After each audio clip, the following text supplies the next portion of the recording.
Uma coisa que muito tem se especulado nos últimos anos sobre o Shanks é se ele faz parte de alguma família mais importante, de uma linhagem mais importante, afinal a gente nunca soube o seu sobrenome, por exemplo, né? Depois da introdução dos piratas Rocks, a primeira teoria foi de que o Shanks ele poderia ter alguma relação, algum parentesco com essa família. Claro que não é uma garantia, não é uma necessidade de que todos os top tiers eles precisem fazer parte de uma família importante, de uma linhagem importante. Afinal, o homem mais forte do mundo, o Barba Branca, ele, apesar do sobrenome, a gente conheceu o sobrenome dele, não é nenhuma família conhecida, né? Nenhuma de uma grande família dentro do universo de One Piece, e ele era o homem mais poderoso do mundo. Só que não dá pra negar que a regra, de forma geral, se você não tem, por exemplo, uma desculpa de ter nascido com uma grande força física natural, como por exemplo a Big Mom, ou até ter passado por experimentos, ter também ali a sua linhagem misturada de outras raças, como é o caso do Kaido, que a gente teoriza aqui, né? Geralmente você tem sim a presença de fatores de linhagem envolvida. Claro que isso serve como também um hype narrativo ali, né? Caraca, mas esse é filho de fulano,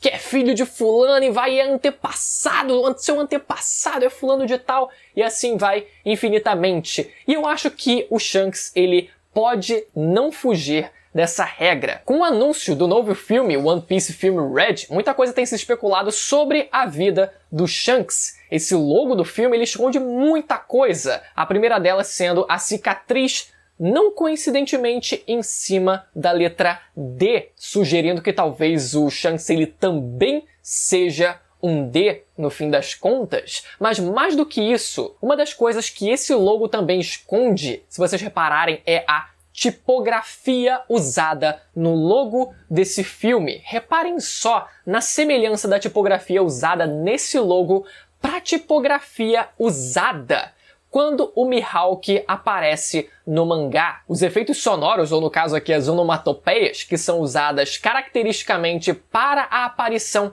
desse personagem, é exatamente da mesma forma, usada a mesma tipografia usada para esse logo do filme. Ou seja, claro que a gente não tá aqui dizendo que o filme ele também vai tratar do Mihawk, que os dois eles têm um parentesco, nada do tipo, mas sim que esse filme ele também pode contar com a presença do Mihawk. E o principal chamariz sobre esse filme provavelmente vai se tratar do flashback contando muito da vida do Shanks, contando seu passado, por exemplo, como ele ganhou a sua cicatriz pelo Barba Negra nas mãos ou nas garras do Barba Negra, né? Afinal, também tá ali evidenciado a cicatriz em cima da letra D, provavelmente também as lutas que ele tinha, os duelos que o Shanks ele tinha com o Mihawk no passado, que provavelmente vai ser encaixado nesse bolo todo, e também como o Shanks ele veio a se tornar um Yonkou. De quem será que ele conseguiu tirar esse título que, por mais que a pessoa não tivesse na época, estava também disputando no mesmo período de tempo com ele? Normalmente é assim que as coisas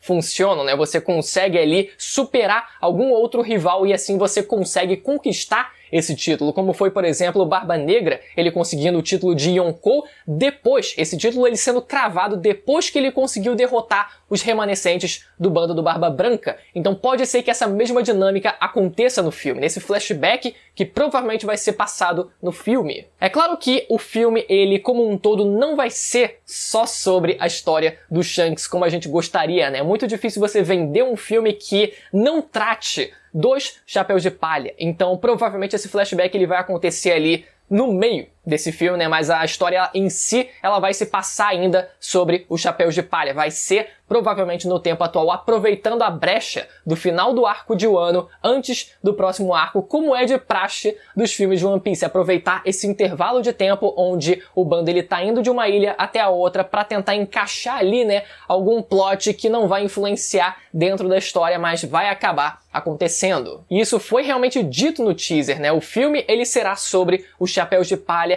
enquanto eles encontram algo desconhecido por enquanto, e parece que há um segredo por trás do Ruivo.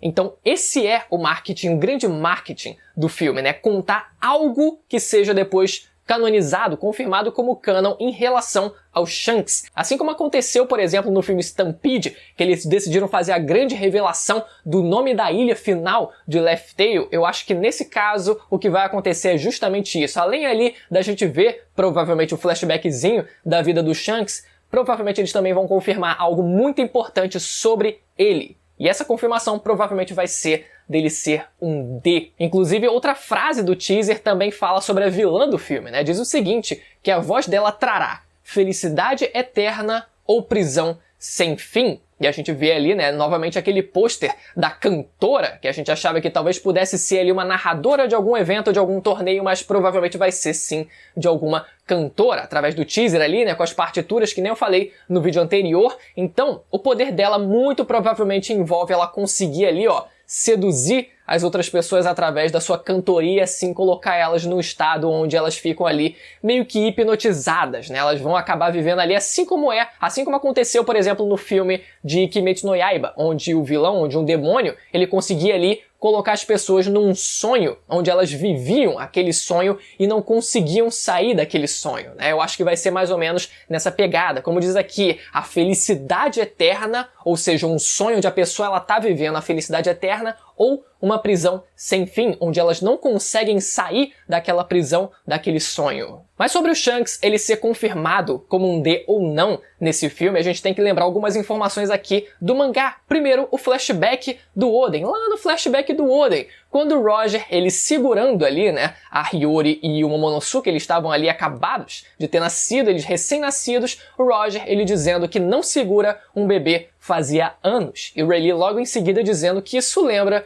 os velhos tempos, ao mesmo tempo que a gente se pergunta, né, quando exatamente o Shanks e o Buggy, eles se tornaram ali aprendizes no navio do Roger? Onde é que eles foram encontrados? Ou será que eles estavam no navio, presentes no navio, desde que eles eram bebês, né? Essa é a grande hipótese ali. E se eles realmente entraram no navio partindo daquele evento lá em God Valley, de quem será que eles eram filhos? Será que um deles, o Shanks ou o Bug, eles eram filhos de Tenryubitos ou eles eram filhos do Shebek? Será que um era filho do Shebek e o outro era filho de algum Tenryubito? E aí, qual vai ser a mistureba, né? O que a gente decide a partir disso, né? A gente tem essas possibilidades. Por mais que eu e também muita gente considere a possibilidade, por exemplo, do Shanks ele ser filho direto do Shebek, e a gente sabendo que ele teve um fim, ele acabou não sobrevivendo, a gente não sabe se ele morreu já durante aquela luta ou se depois ele foi preso e acabou morrendo mesmo de velhice, a gente não sabe, mas se ele morreu,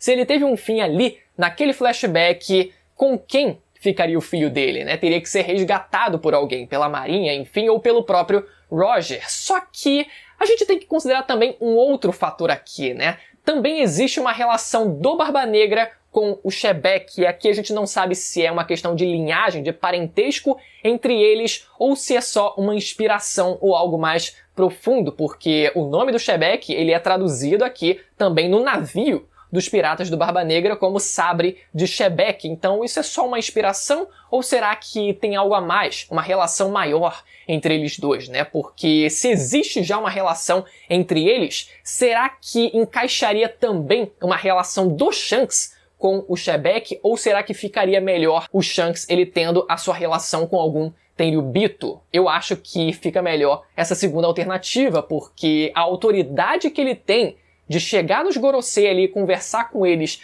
de boa, isso certamente demonstra ali uma autoridade clássica de Tenryubitos. O Shanks, ele provavelmente, sim, ele também possui um sangue real, um sangue de nobre. Essa é a justificativa mais plausível para ele ter essa autoridade dentro do próprio governo, de chegar na guerra, na maior guerra de todas, e falar assim, não, eu vou tomar as ações a partir de agora, vocês vão fazer o que eu tô mandando. E o Sengoku dizendo, eu só vou permitir porque é você. E depois os Gorosei falando a mesma coisa. A gente tá aqui no meio da confusão, tem ali o reverie acontecendo, mas a gente vai te ouvir só porque é você. Então essa autoridade, meu amigo, é difícil de acreditar que vem do fato dele ser, por exemplo, filho do Shebek. Mas será que ele, por exemplo, não poderia ser os dois? Ele sendo um D e também sendo um Tenryubito? Aqui a gente já tem que fazer uma salada de fruta, né? Já começa aqui as fanfics dele sendo talvez filho do Shebek junto, que acabou tendo um filho com algum Tenryubito, ou até Im-sama, que muito provavelmente é uma mulher, ou quem sabe Im-sama também é um D, e por causa disso aí já junto o útil ao agradável aqui, né, de sendo ali filho direto da principal pessoa, da principal figura que governa tudo por trás dos panos, dando uma autoridade assim muito maior pro Shanks, né, de chegar e fazer tudo que ele se propõe a fazer dentro do governo, colocando a moral que ele sempre coloca. Poderia ser o caso sim, e eu acho que ele sendo os dois, né, ele fazendo meio que parte entre aspas, do governo mundial e também sendo um D, faz muito sentido para como o personagem ele age dentro da obra. Ele é um diplomata, ele tá ali para tentar enxergar os dois lados e tentar mediar a situação. Ele é um cara que evita guerras a qualquer maneira, de qualquer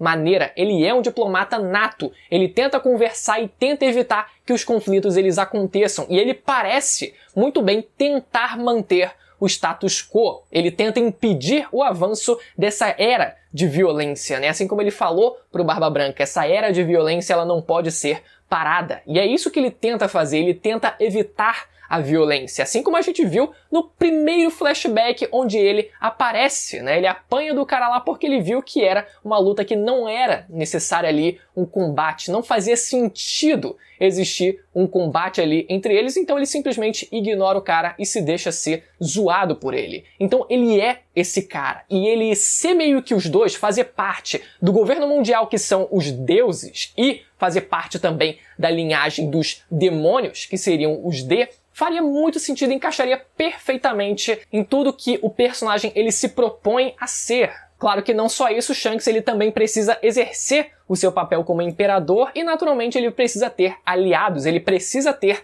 nações aliadas e isso provavelmente vai se refletir no país de Elbaf. Tá muito claro isso, principalmente ali, né, em Elbaf tendo a sua característica viking e o navio do Shanks ele tendo também essa característica clássica de vikings. Tem também o possível casamento do Lucky Hu ali, né, que a gente não sabe se aconteceu em Elbaf, mas também fica aí uma outra sugestão. E muita viagem a partir disso, que com informações mais recentes, se essa vilã do novo filme, através das asas que ela possui, né, não seria da raça Lunariana, que a gente está sendo introduzido agora, né, a quarta raça alada, que a gente não conhecia até então, a possibilidade dessa raça de Lunarianos possuírem cabelo vermelho, ou até mesmo o Shanks, o próprio Shanks, ele ser metade Lunariano, porque ele também tem cabelo vermelho, de existir uma família, ou não uma raça, mas uma família Kagami de cabelos vermelhos, de ruivos, assim como existe a família Uzumaki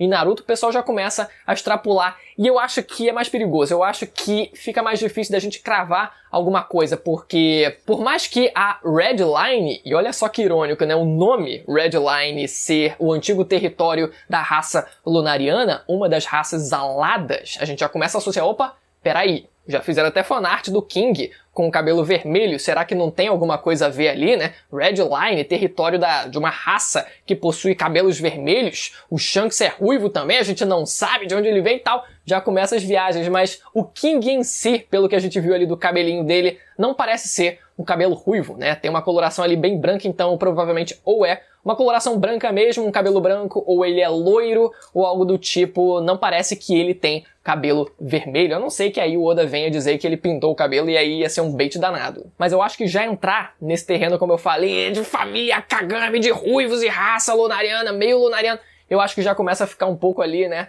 Um pouco fanfic. Mas enfim, galera, o que vocês acham sobre o Shanks, o papel do Shanks nessa história toda, né? A sua linhagem, a sua possível família, ele ser um D, se ele é um Tenryubito. É uma informação, na verdade, uma discussão que se reacendeu agora, né? Com a divulgação, com o anúncio desse novo filme, que eu particularmente estou muito empolgado para saber qual vai ser essa exata revelação, qual vai ser o dito segredo do ruivo que foi dito no teaser desse filme. Vamos esperar pra ver, né? Quem sabe até não vaza antes mesmo do lançamento do filme. Lembrando que amanhã, dia 23, acabam as inscrições para o curso completo de japonês Nihongo Premium. Prestem atenção, galera. O link vai estar na descrição para você pegar todas as informações, ver tudo com calma lá. Pode também tirar suas dúvidas com a equipe. Não tem pressa, mas se liga que acaba amanhã. Então sim, tem pressa. Mas veja lá tudo com calma, conversa com a equipe pra, se precisar, conversar sobre algum método de pagamento um pouco mais flexível, enfim. Confere tudo na descrição, beleza? E outra coisa é se inscrever no canal, né? Pelo amor de Deus, vídeo toda semana falando sobre o universo de One Piece, então mereço, acho que eu mereço. Inscrição e também que você ative o sininho pra não perder a notificação dos vídeos que sempre saem aqui no canal, beleza? Até a próxima, tchau!